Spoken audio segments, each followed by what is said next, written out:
His name is Reverend Al Sharpton. from New York. Good morning, Rev.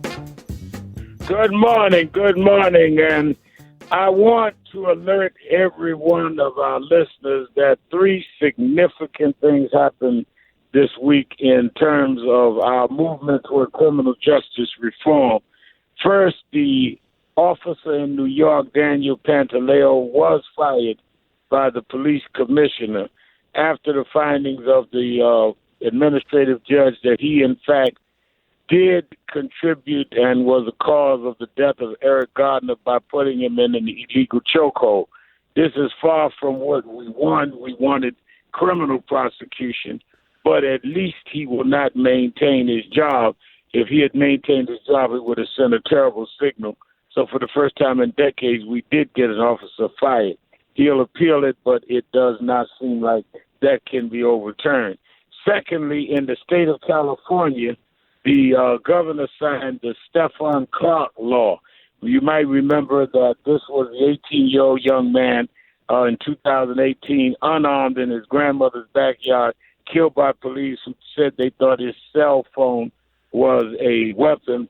They have now passed a law. The legislators followed it up. I went out 2 or 3 times meeting with them and meeting with other legislators. So we're glad the Clark family and National Action Network is celebrating our efforts helping them pass the Stephon Clark law, where now it is law in California. A policeman cannot use force, deadly force, unless there are no other options, and they have to prove there were no other options. And lastly, up in Clearwater, Florida, the jury has been seated in the case of McLaughlin, who was also one we rallied for, in the Stand Your Ground case where an officer killed him and claimed Stand Your Ground. And that jury has been selected, and we are going to be monitoring that trial. So step by step, we are, even in the age of Trump, making some movements forward. All right. Reverend Al, regarding the Pantaleo firing, and he kept on the job for 4 years on the desk. He was able to take not only his salary, but primetime hours and extra hours and all of that, kept his insurance.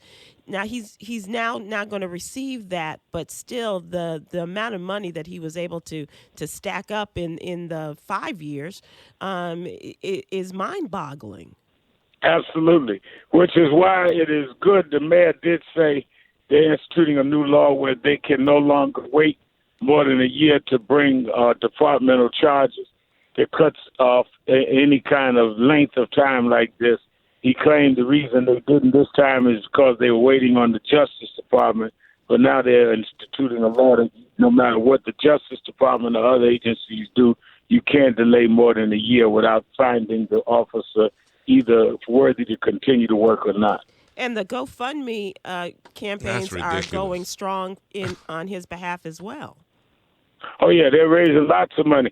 For policemen to raise money and to act incredulous when there is a videotape of him choking him and 11 times on the tape him saying, "I can't breathe," and them to attack those of us that stood with him. I was with this family from day one. They called me the day he was choked, and we started the marches and rallies and still with them now.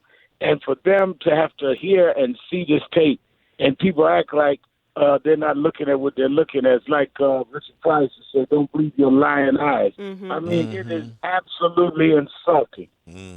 And finally, Reverend Al, can we just talk about your festivities for Harlem Week?